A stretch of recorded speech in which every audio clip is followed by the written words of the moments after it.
lot of HF lately. Today is on 20 meters, doing some stuff and having some fun. And I also ended up getting a Motorola gifted to me, but it just does 900 megahertz. But it's a start. Oh yeah, yes it is. Yes it is. Do y'all have any 900 stuff?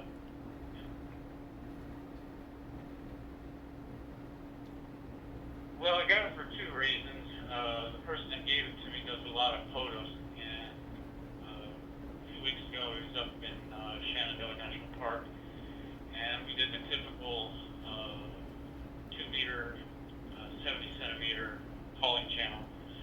But I had a Yaesu here, so I said, well, let's try C4FM, and we did a couple 2-meter and 70-centimeter uses on that. So he ended up getting an extra 900 megahertz radio, and the next time he's up there, we're going to go ahead and try that, as well as 1.2 gigahertz. He gave me a oh wow. for that. Okay, yeah, Roger, man. That's 1.2 gigahertz. I've never done much with that. That's pretty neat. And then all those other like bands there. I don't know if they're technically lower or higher than 1.2, but I've never done any of that stuff. But it sounds super fun, super cool. I've got a 900 megahertz radio here with Kenwood sitting on my desk, and we've got one 900 megahertz machine down here in Richmond, and I got this radio programmed. I don't have a way to program it, and that repeater's been down for a couple of days. So Been down for a couple of weeks. It's be a paperweight now, too.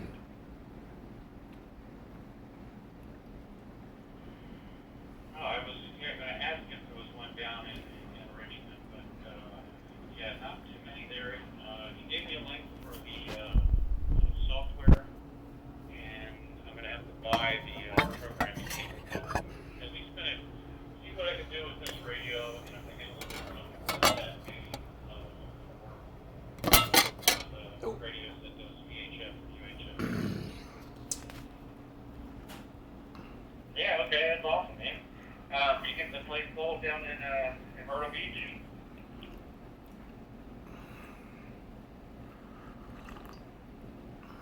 It was an apartment, yeah. We just continued the lease, but I've been down there a couple times since ended the lease, and there is a Super 8 hotel, pretty cheap, but in a decent part of the area, so it's pretty close to my grandson. It's only about a mile away, maybe even less, so I go down there on occasion, but it's a little bit hard to do that during the winter time, and as I'm getting older, it gets a little bit harder driving that long a distance.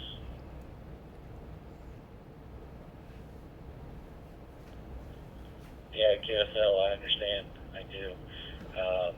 Yeah, I've been looking at 2 years ago, I had a work trip down at Myrtle Beach the week of New Year's, and so we got to spend the week down there about 2 years ago.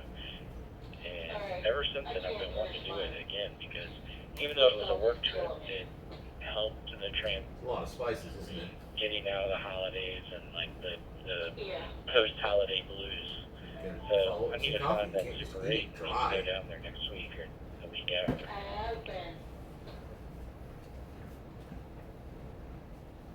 Yeah, it's right off of 17. It's in an area called Market Commons, and you know, Myrtle Beach is a pretty big city. Horry County is pretty big, so you know, you say Myrtle Beach, yeah, there's the center part there, but there's a whole bunch of areas around there that are considered Myrtle Beach, and yeah, there's a lot there. There's an area called Pawleys Island that's more for the rich folks, and even going to North Myrtle Beach is within driving distance. So, and are you still doing the boat thing? Have you done anything recently?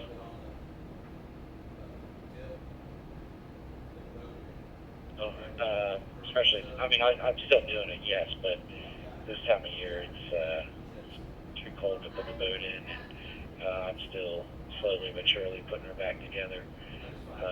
But I'm ready to get her in the water. That's for sure. They did a boat parade last weekend. Yeah, last weekend here in Richmond on the James River. They started in the city of Richmond, and then they come up north to Henrico. And we usually go to that, but I didn't go this year. But that's usually the thing for boat stuff around here. But I'll get her back in there when it starts getting warmer. But yes, I have been slowly but surely putting her back together.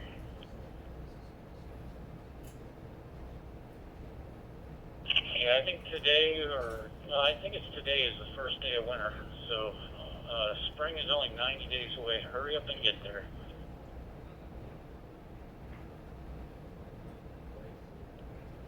Yeah, it's crazy, man. Everything's just flying by the older you get. I know you know that, but it's just crazy. It's, Christmas will be here this week, and New Year's, and then right back into the grind again.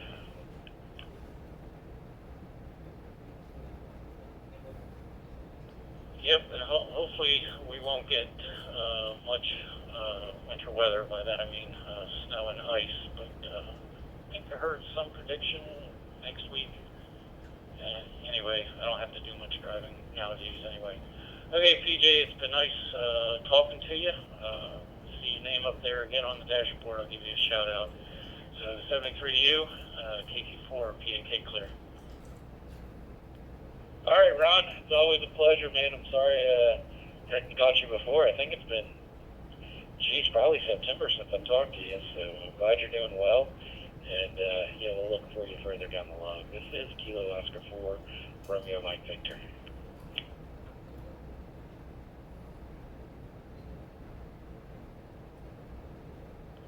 '73.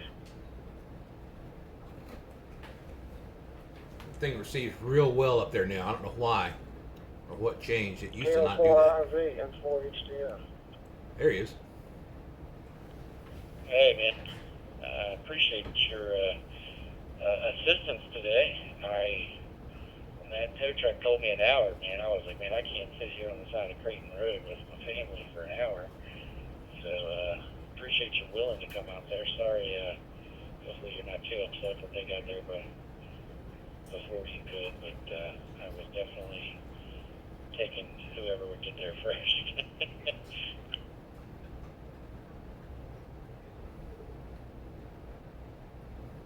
Yeah, no worries. Joe and they were watching the Santa Claus anyway, so yeah, no worries at all. They, I guess they get the shop, get it to a shop, okay? No, I brought it here. They brought it here for me. I'm gonna try a little diag myself before going too crazy. It was the Cadillac. It wasn't the GMC. If it was the GMC, I don't even know if I'd be on the radio. I've been through so much crap with that GMC, but no, it was the Cadillac. So I'm gonna try a couple diag things here and see what happens.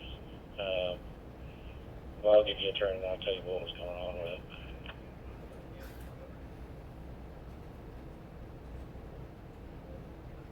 All right, yeah, I actually couldn't make the exit, so up to Creighton, the lady there.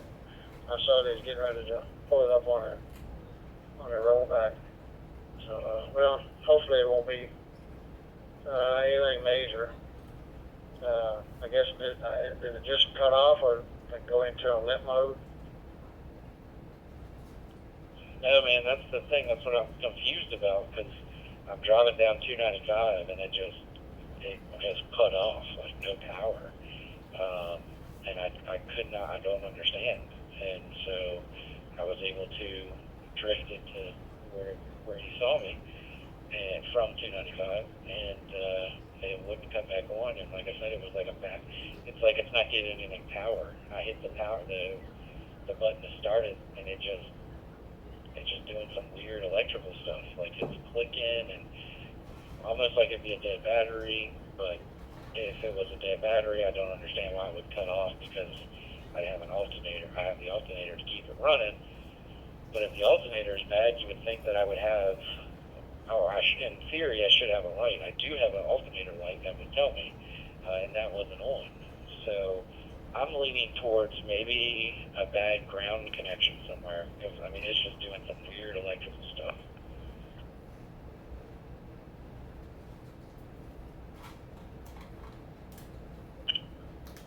I was kind of leaning that way myself. And maybe not necessarily the ground at the battery, but the ground at the chassis. I know they'll do some really weird stuff with that. I had a work van one time that it had a bad battery, but wasn't the battery. I can't remember.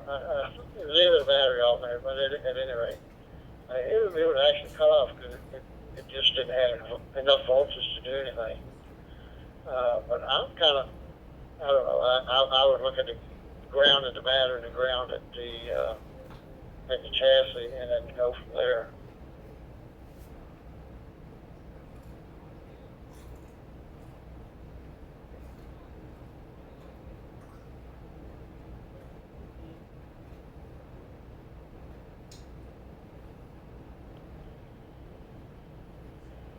Yeah, I'm going to, I took the battery out, and so I got it here, which was, we tried to jump it with his, he actually flipped the tow truck around, we tried to jump it with the tow truck, and you just hit the button, and it's just, like, the lights, the dash comes on and all that stuff, and then you hit the button, and it, like, everything stops, almost like it's a dead battery. But again, I understand if it's a dead battery, it's not going to start, but I'm not understanding a dead battery while you're driving if you have a good alternator. And so I'm thinking ground, like, here's, like, one thing it'll do, it's just doing a lot of weird electrical stuff. Like, if I push the power button to start, it's a push button. If I push the push button to start the car, the glove box, which is electric, will pop open.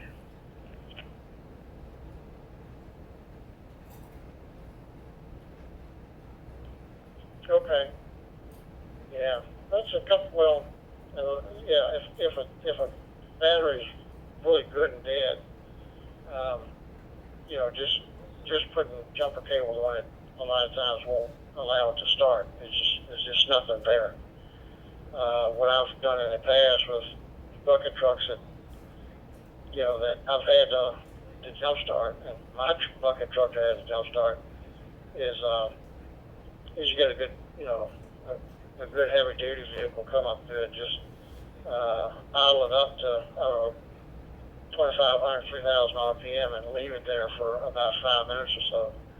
And then they would have enough to start the truck.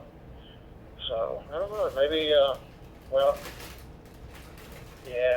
try to jump it tomorrow, idle it up for 5 minutes, at least 5 minutes.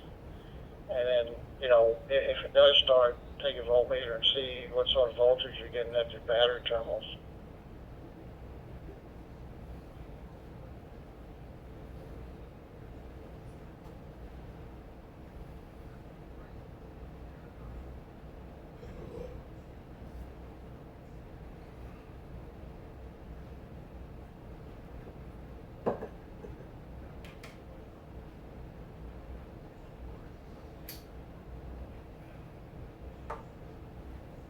Did the whole system disappear on me, or did they just stop talking?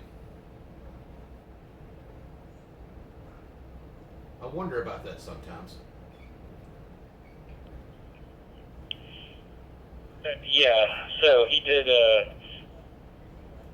do that. It sounds like he had a high idle in the diesel truck, and it is nothing. It made just nothing. So another thing too is I could smell something burning every time. Like when it first had, like when I coasted it off and I pulled over and I opened the trunk, you could smell something like burning, like a plastic burning. And then every time you go to hit the start button, you can hear something burning or smell something burning. So I don't know. Part of me wishes it would have went up.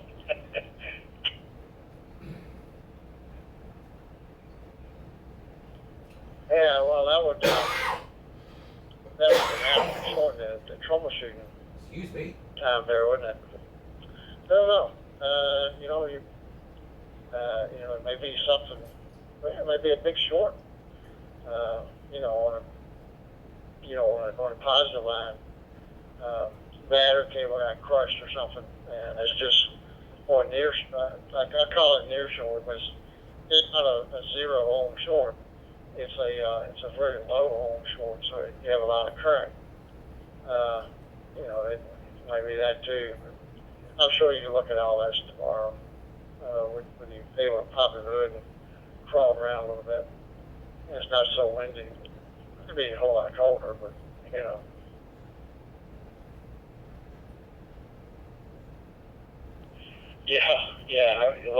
I got it back here. I popped the hood on it and looked around it, and it's the daggone thing is I disconnected. The alarm was going off. I disconnected the battery, and it was still going off. So apparently, I got an auxiliary battery in there somewhere, which I don't even know where the heck that's at. But I went and I tried to put my voltmeter on the battery, and I guess my multimeter's not where it's a cheap one. It's a $4 multimeter from Harbor Freight that I got a gazillion years ago, so I'm sure it's no more good. But I couldn't get a reading on it, so I just pulled the battery out, and I've got it on charge right now, seeing if it'll hold a charge. But I got a pretty decent charger that'll tell me if it's battery still or not. And then I'm thinking maybe replace the ground. Yeah.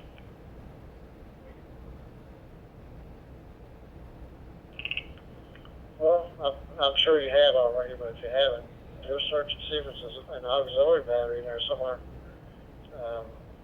It really could be have an auxiliary battery back in the back somewhere, or like my Durango, the battery is under the seat, really, under the front passenger seat. So, they may have something hidden away somewhere, especially if it has this, the automatic stop-start, where you stop at a stoplight and, truck cuts off and take your foot off the brake and starts again. It might have an auxiliary battery for that,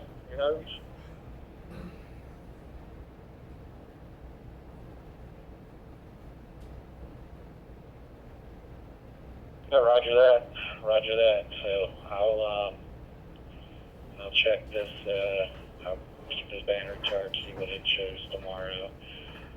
I'll look into the ground, and like I said, it's got to be the way that everything's just acting up and just being real weird. It seems like it's electrical. It really does. But I've got no power to it, right? So I can't even. I've got one of those fancy, Snapple and scan tools, and I can't even hook that up to it because I got no power, which I don't think is going to do me any good. I think those computers are all and everything by now with all this electrical stuff going on. But I'll keep the battery charged and then maybe pull the alternator off and take it to advanced and see if they can bench test it. Depending on what high schoolers working up there, they know how to bench test it. So we'll just have to see.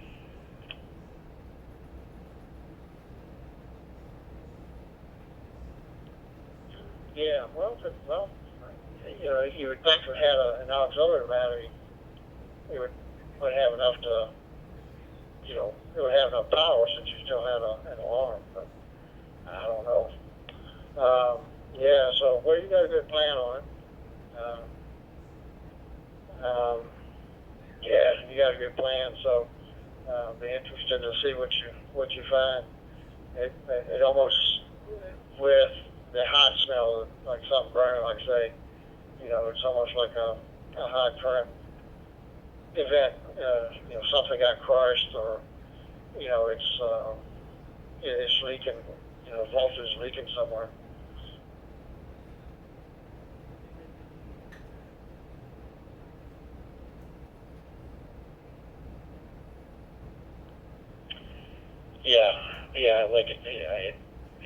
That's the thing. Is the auxiliary battery. I searched Google and couldn't see anything on it, but the battery was disconnected and my alarm was still going off, and I was like, I don't know how to cut this thing off.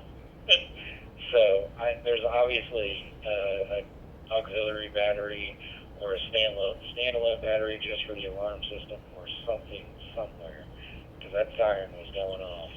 Nothing else was working, but the siren was going off. And yeah, I'll be interested to see. I think once I can get it started, I'm gonna drive it straight to CarMax and say, how much is it gonna cost me to get out of this thing? Because that's been the plan the whole time. I've just been trying to get the money right, because I got to pay to get out of it. It's one of those things. So.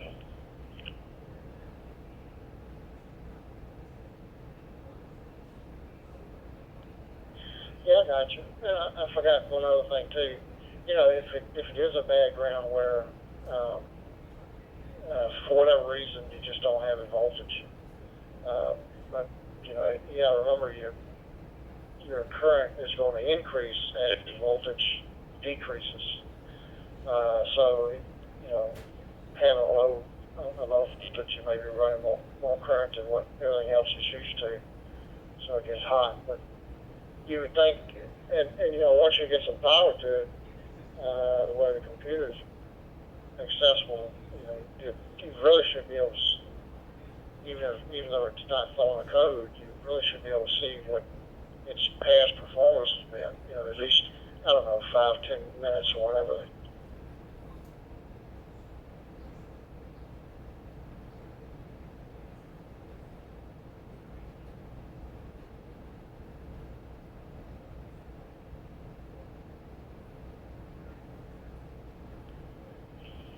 Yeah, QSL. I think you're. Yeah. Like I said, if I would have, I guess there could have been some other stuff I could have checked if I would have known that I might have had around short somewhere. But I assume like ground cable would be getting super hot, or would the positive cable be getting super hot if I've got a bad ground, or both.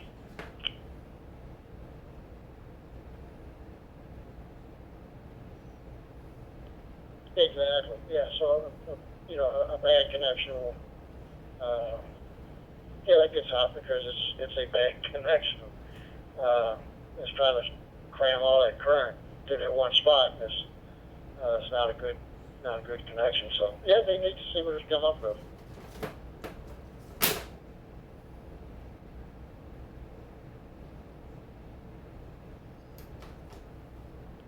Like I said, I've got to try to do a little bit of diag myself before I just take it to a shop, especially if it is, in fact, an electrical problem, because those can get expensive as far as diag times. So, do a little bit of everything, do a little bit of research, and see if there's been any issues with connections of those, or what kind of electrical issues I would see. I just feel like, and look, it could be a bad alternator, but I just feel like with a bad alternator, my charging light would have came on. I would have noticed something else, and the battery wouldn't have been able to start the vehicle when I left the house. It's been kind of crafty, but then side note is on the good thing is I was right there close enough to the Creighton exit, because if I would have passed that exit, what is it, 2 or 3 miles before you get to up to the airport, and I would have been on the side of 295, and I don't want that.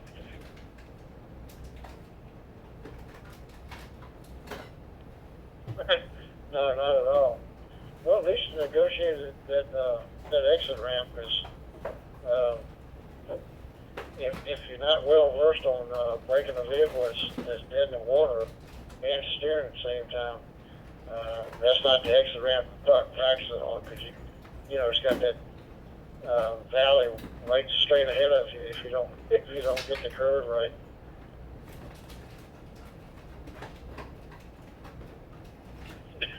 Hey, look, don't think I wasn't thinking about all of that, but I had no, that was the only one I had, and I did not want to stay on 295, so we gave her all she had, and I had plenty of speed, thank goodness. I wasn't speeding, but I had, 70 miles an hour, which definitely helped with the power steering there, and I checked to make sure I had brakes too before I got on it as well. So, yeah, I think it worked out okay. And like I said, I appreciate you trying to come to my rescue there. I just happened to have the handheld radio on me, and I said, let me give this a shot. And I know a couple of people that live over there off Creighton. We're pretty close to it, so I was just trying to see if anybody was around. So I appreciate you, brother.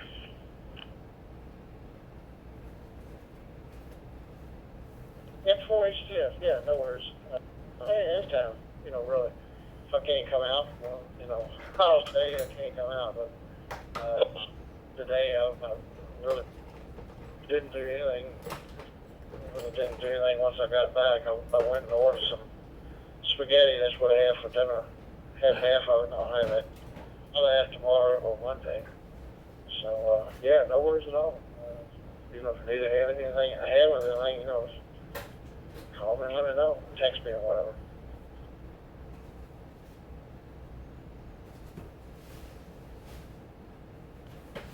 Yeah, Roger. Well, if you want to diag an electrical problem, no, I'm joking here. I'm just, I tell you, we had to put down one of the dogs yesterday, so it's been a hell of a weekend. Kilo Oscar 4, Radio Mike Victor.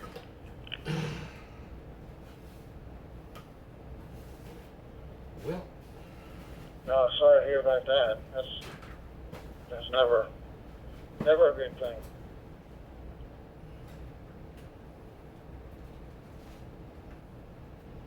Yeah, affirmative, it never is, but as you know, sometimes unfortunately it has to be done. Just woke up yesterday and he couldn't use his back legs, and his whole back had given out. So he'd been getting weak since probably